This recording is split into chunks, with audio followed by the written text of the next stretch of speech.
पर चोर होश में,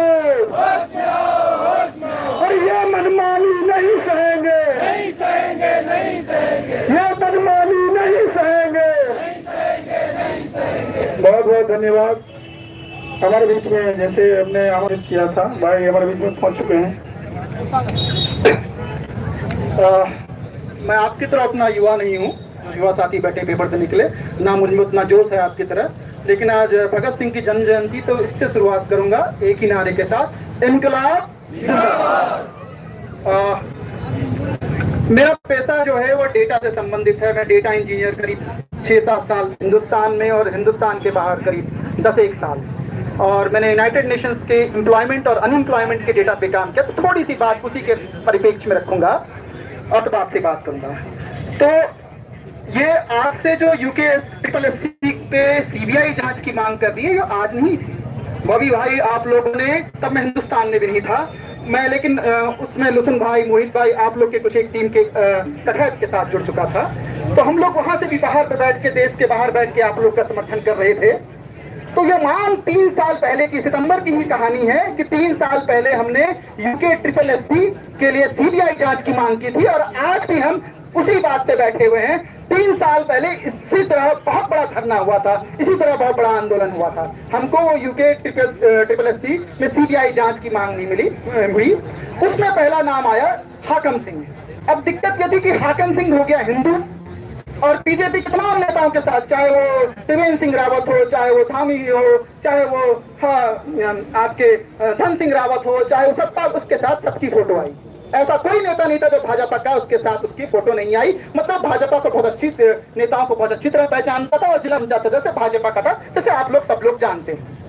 अब कहानी क्या ये हो रही है कि इसी बीच में इस वाले, जब हम दोबारा कहानी हाकम सिंह के हो चाहे वो कोई और है, बीजेपी ने 2 चीज ढूंढ ली है। उन्होंने एक बलि का बकरा ढूंढ लिया है, इसे हिंदू मुसलमान बनाने के लिए, खालिद। बीजेपी का नैरेटिव बन चुका है कि खालिद है, लेकिन वो ये भी बता रहे हैं कि जिसके एग्जामिनेशन सेंटर पे हुआ वो तो आपका सदस्य था, वो तो हिंदू था।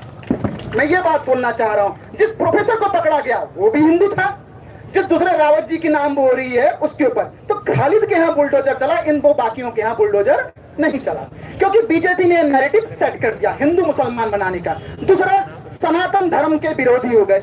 उस लड़की ने अपनी भावनाएं, गुस्से में कोई क्या नहीं बोलता, लेकिन उसने ऐसा कुछ नहीं बोला। आप याद करिए, उस लड़की को बीजेपी का, जिसको मुख्यमंत्री से लेके बीजेपी के बड़े बड़े IT सेल वाले फॉलो करते हैं, बीजेपी के तमाम नेता फॉलो करते हैं, आपको मैं दिखा दूंगा ट्वीट पे, लड़की को नीचे लिखा गया है रेप कर दीजिए। ये मानसिकता है उनकी। इस लड़की को टांग दीजिए खुलेआम, और मैं, ये मेरे पास ट्वीट सेव है, फोटो सेव है, ये लिखा गया है। तो ये कहानी है, क्योंकि वो सनातन धर्म विरोधी है। आज भगत सिंह जिंदा होते तो हम भी उसी डर में, खौफ में जी रहे हैं कि हमको सनातन धर्म विरोधी का लग जाए। तो भगत सिंह जी होते जिंदा तो हमको, उनको, उनसे बड़ा दूसरी चीज, हम ये नहीं चाहते हैं कि हम पे कोई वामपंथी का टैग लगा दे। अरे बाप रे बाप, वामपंथी नहीं था। भगत सिंह ने किसी दीनदयाल उपाध्याय की किताब नहीं पढ़ रखी थी, भगत सिंह ने कार्ल मार्क्स की किताब पढ़ रखी थी। तो बोलो भगत सिंह को अगर कोई यहाँ पे आके गाली दे के वामपंथी तो देशद्रोही थे। उससे बड़ा, यहाँ उत्तराखंड का सबसे बड़ा वामपंथी चंद्र सिंह गढ़वाली था, तो वो देशद्रोही था? आके कोई ये बोले कि चंद्र सिंह गढ़वाली देशद्रोही था? हिंदुस्तान, क्या हिंदुस्तान के बाहर चंद्र सिंह गढ़वाली का नाम, यहाँ तक कि अफगानिस्तान में भी नाम, उसका नाम इज्जत से लिया जाता है। लेकिन हम लोग ये चाहते हैं टैग ना लग जाए। हमने, भगत सिंह होते तो हम उनको बोलते देशद्रोही और वामपंथी हैं, तो भगत सिंह जय माता दी का पट्टा बांध के बैठ जाते। जो हम लोग कर रहे हैं, अनजाने अनजाने में कर रहे हैं, जो पुष्प पीछ पे खोल रहे हैं। हमको सनातन विरोधी बताया जाए तो हम झंडा लेके जगराता कर रहे हैं। आंदोलनों में इनकलाब के नारे लगते हैं, हनुमान चालीसा नहीं गाई जाती है, पहले सीख ली, ये बात समझनी चाहिए। अब दूसरी चीज क्या हो रही, बीजेपी फैला रही है 3 सेक्टर होते हैं जॉब के, एक गवर्नमेंट सेक्टर है, उसके बाद हम प्राइवेट सेक्टर में 2 चीजों को, जो यूनाइटेड नेशंस का डेटा बोलता है एम्प्लॉयमेंट अनएम्प्लॉयमेंट का, एक होता है ऑर्गेनाइज, एक होता है अनऑर्गेनाइज सेक्टर। पिछले 6 सालों में अब बीजेपी के धामी जी का ये आ रहा है, ये नैरेटिव फैलाया जा रहा है कि 25,000 जॉब आई।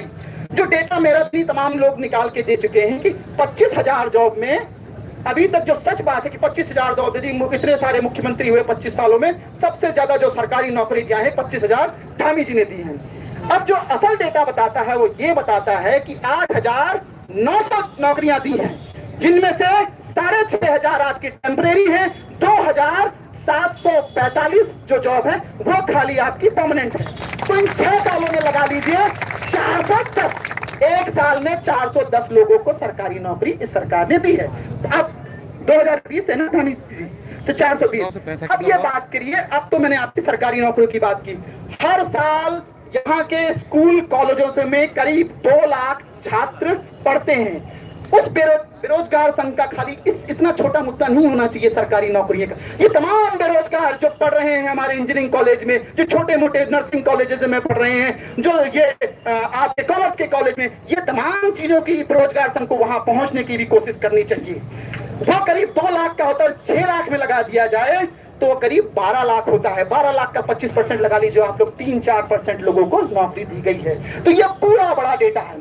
दूसरा बड़ी बात जो है, जो हम दूसरे नैरेटिव पे जा रहे हैं, वो ये है कि धामी हटाओ तो कौन, ये इसी का सीबीआई जांच करो तो सॉल्यूशन हो जाएगा। धामी हटाओ तो निशंक जी आएंगे। निशंक जी के खास आदमी संजय धारीवाल रहे, वो किस केस में बंद है बॉबी भाई बता देंगे आपको, राम कंडवाल भाई बता देगा आपको। हाकम सिंह त्रिवेंद्र सिंह का भी आदमी है, सत्ताल महाराज का भी आदमी है, सबका आदमी पे जो बोलने से खौफ खा रहे हैं वो डर किस बात का है जी। देखिए यहाँ पे कर दीजिए। अब बहुत बड़ी बात ये बोलिए, 10 साल हो गए हिंदुस्तान में जॉब का घोटाला, और सबसे बड़ा घोटाला जो हुआ है वो हुआ है वैगम केस, जो मध्य प्रदेश का है, जिसमें आपके यहाँ तो कुछ नहीं हुआ, वहां 40 गवाहों की हत्या कर दी, जिसमें पत्रकार भी थे, छोटे मोटे आप लोग जानते होंगे तमाम। वो करीब 7-8 सालों से, और वो 15 साल में उन गवाह की जब हत्या की गई, वो किसकी राज सरकार, शिवराज सिंह सरकार की राज थी। 40 गवाहों की हत्या की गई, उसमें पत्रकार भी थे, छोटे मोटे लोग थे, साइकिल से चलने वाले को पुलिस दिया गया। तो 10 साल में क्या आदरणीय प्रधानमंत्री मोदी जी ने वो व्यापम केस की कराई? हम वो बोलने से डर रहे हैं। वो कराई क्या जांच? वो नहीं हुई, और वो नहीं हुई, वो केस भी दब चुका है। आप किससे मांग रहे हो? आप न्याय भी उससे मांगते, कभी जो चोर बोलते कि चोरों को पकड़ो, न्याय भी किससे मांगते हो? जिसने 2.5 लाख रेलवे के पद खत्म कर दिए, जिसने पूरी 2.5 से 3 लाख आर्मी के पद खत्म कर दिए, जिसने तमाम सरकारी नौकरियों के पद खत्म कर दिए, आप लोग उससे मांग रहे हो। इस देश का प्रधानमंत्री अगर अनपढ़ होता, मैं गर्व से कहता कि देश का प्रधानमंत्री अनपढ़ है, मैं स्वीकार कर रहा हूं, लेकिन अच्छा काम कर रहा है। आप एक फर्जी बने की न्याय दूसरे फर्जी से मांग रहे हो। जो खुद फर्जी डिग्री लेके बैठा हुआ है उससे बोल रहे हो कि यहाँ फर्जी बना हो रहा है, इस दूसरे फर्जी को हटाओ। जो खुद फर्जी डिग्री लेके, ये बोलने से डरना नहीं चाहिए। हिंदुस्तान में थोड़ी, दुनिया में माइक्रोसॉफ्ट का फॉन्ट 80-90 के दशक में आया, माननीय प्रधानमंत्री जी ने 70-80 के दशक में कर लिए थी।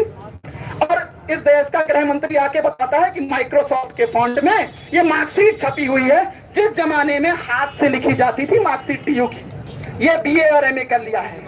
तो आप लोग किससे बोल रहे हो हटाने के लिए? प्रधानमंत्री जी से। और धामी को किसने बनाया? भुवन भाई ने तो हराया था ना, हराया था तो भगाओ यहाँ से धामी जी को, बोलो आपने हराया था ना। तो आपके ऊपर वो थोपा गया मुख्यमंत्री है। जब आपके ऊपर थोपा गया मुख्यमंत्री, तो उसकी क्षमता क्या है? वो तो दिल्ली का चपरासी है, इसका काम क्या है? कलेक्शन करना, यहाँ दिल्ली भेजना। दिल्ली 2 मिनट में चाहेगी उसे हटा देगी, हटा के कौन सा दूसरा ईमानदार आदमी लेके आएगी? ये पूरा तंत्र बदलने की बात हो रखी है। जब तक आप पूरा तंत्र नहीं बदलोगे तब तक कुछ नहीं होगा। एक छोटी सी बात है, हमने कहा था आसपास अभी ये चुनाव हो रहे हैं छात्र संघ के, तो यहाँ से राम भाई आपसे गुजारिश थी मेरी सब लोगों से कि हमको कॉल करनी थी कि बीजेपी के तमाम संगठन जो जुड़े हुए हैं बहिष्कार करने चाहिए, उनको हराने की बात सुनिए, वो एबीपी का संगठन हो। एक छोटा सा एग्जाम्पल, मैंने थोड़ा मोहित भाई से बोला इस पे काम करते हैं, तो रात को मोहित ने डाला कि एबीपी को चुनाव हराओ, और अगस्त पुनी में एबीपी के पूरे पैनल का सुपड़ा साफ हो गया। ऐसी बात नहीं है, लेकिन 800 गालियां, 800 कमेंट्स आए उस केस में, उस वीडियो पे मोहित के, लेकिन उसमें से 700 एबीपी के लोगों की गालियां थी। तो आप जड़ पे काटो, यहाँ पे जड़ पे काटना है, बोला जाना था। दूसरी बात, मैं 2 मिनट लूंगा, और दूसरी बात, आप लोग ये, हम लोग होते ना, हम लोग, आज हमारा नंबर आया है हमको नक्सलाइट, वामपंथी ये बोलने का। सोनम वांगचुक का भी नंबर अब आया है। किसी जमाने में प्रधानमंत्री मोदी और बीजेपी के नेता उनकी तारीफ करते नहीं सकते, तो वो प्रधानमंत्री तारीफ करते नहीं सकते। छठे शेड्यूल की मांग की थी उसने लद्दाख के लिए, सॉरी बीजेपी ने अपने मैनिफेस्टो में लिखा था लद्दाख बनाएंगे, उसे 6 शेड्यूल देंगे। वांगचुक ने वो मांग लिया, उसको आज बोला चीनी एजेंट है, वो पाकिस्तानी एजेंट है, बांग्लादेशी एजेंट है, उसको अंदर करके हमारा भी वही नंबर कब आया है, अब आया है। क्योंकि हमने जब दूसरे लोग कर रहे थे ना, हम भी वही बोल रहे थे कि ये वामपंथी है, फलाना वो है, अलाना ये है। एक और बात है, बहुत पते की बात बोलूंगा, बॉबी भाई, मोहित भाई, राम कंडवाल भाई, आपका मैसेज इस देश में सबसे ज्यादा सरकारी नौकरियों के लिए जो तैयारी करते हैं वो 2 जगह के युवा हैं।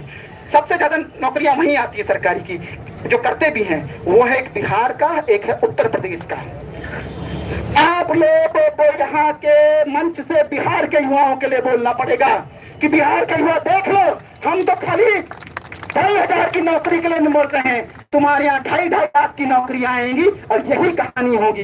क्योंकि चुनाव वहां भी होने नवंबर दिसंबर है। जब तुम लोग यहाँ से मंच से बोलोगे, बॉबी भाई, राम कंडवाल भाई, चाहे मोहित भाई, ये हिम्मत दिखाओगे कि वहां से कॉल जाए बिहार में कि हराओ, मैं ये नहीं बोल रहा किसी पार्टी को दो, लेकिन भाजपा का वोट भी तो जो करिए, जो यहाँ के छात्रों के साथ किया, जो यहाँ के युवाओं के साथ किया, वही बिहार के युवाओं के साथ करेगी। किसी को भी, जो हमने नहीं बोला था ना कि एबीवी पैनल को हराओ, किसी को फलाने को, कांग्रेस से जुड़े क्या कहते हैं छात्र संघ को दो या किसी को दो, लेकिन उसको मत दो। हम यहाँ से भी कॉल देना पड़ेगा आप लोग का। जब आप जोड़ोगे ना तभी होगा। कल आपने रौनक खत्री को बुलाया, परसों ये क्यों वहां रखा है, फलाना क्यों वहां रखा है। भाई मैं नहीं हूँ, मैंने 17 साल जॉब की, मैं सरकारी नौकरी।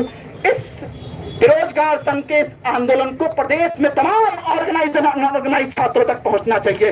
ये युवा खाली इतने नहीं हैं, 1 लाख 1.5 लाख से भी ज्यादा युवा हर साल बेरोजगार घूम रहे हैं। और इस राज्य में ना आईटी सेक्टर की जॉब है, ना हैवी इंडस्ट्री की जॉब है, ना एमएसएमई की जॉब है, कोई जॉब है ही नहीं। सरकार ला ही नहीं पाई है, वो सरकार जॉब पैदा करने की क्षमता ही नहीं कर सकी है। जो रेलवे की नौकरियां हैं वो भी बाहर लोगों को दे दी गई हैं। जो सड़क के काम हो रहे वो ठेके, हमारे पास 2 ही नौकरियां हैं, एक है टीचर की सरकारी नौकरी, एक है ठेकेदारी की। ठेकेदार भी हम नहीं बन पा रहे हैं, उसमें भी तमाम है। तो ये बात आपकी ना, जब आप केंद्र सरकार में ये बोलोगे कि भाई नरेंद्र मोदी जी छोड़ो, नरेंद्र मोदी से बात करनी ही नहीं है, यह सिस्टम बदलने की बात है। जब तक ये आप पूरी जड़ से सिस्टम नहीं बदलोगे ना, इसको पूरी तरह उखाड़ फेंकोगे, नहीं फेंकोगे। अगर माना कल ये पैंतरा लेके आ जाते हैं कि हम यूके SSS की सीबीआई कहते तो क्या करेंगे, क्या उठ जाएंगे? मेरा प्रश्न सबसे पहले, क्या उठ जाओगे नितिन भाई? उठ जाओगे? नहीं हो जाओगे। हाकिम सिंह का एक साथी गया तो हाकिम सिंह का दूसरा साथी गया। इस मंच से प्रत्येक भाजपा का नेता का नाम लेके करो, चाहे वो भरत सिंह चौधरी हो रुद्रप्रयाग के, चाहे वो अनिल नौटियाल हो हमारे कर्णप्रयाग के, चाहे वो आशा नौटियाल हो आपकी केदारनाथ की, और एक नेता के नाम के लेके बोलो ये चोर है, वो भी तो वही बोल रहा है। कल चमोली जी ने क्या बोला कि कर तो दिया जांच, ये नौटंकी कर रहे हैं, 1 महीने का टाइम है। तो ये खौफ हमारे अंदर नहीं फैलना चाहिए कि हमको कल सनातन बोल दिया तो हम यहाँ कल से जगराता शुरू कर देंगे। इनकलाब के नारे लगेंगे और इनकलाबी नारे लगने चाहिए।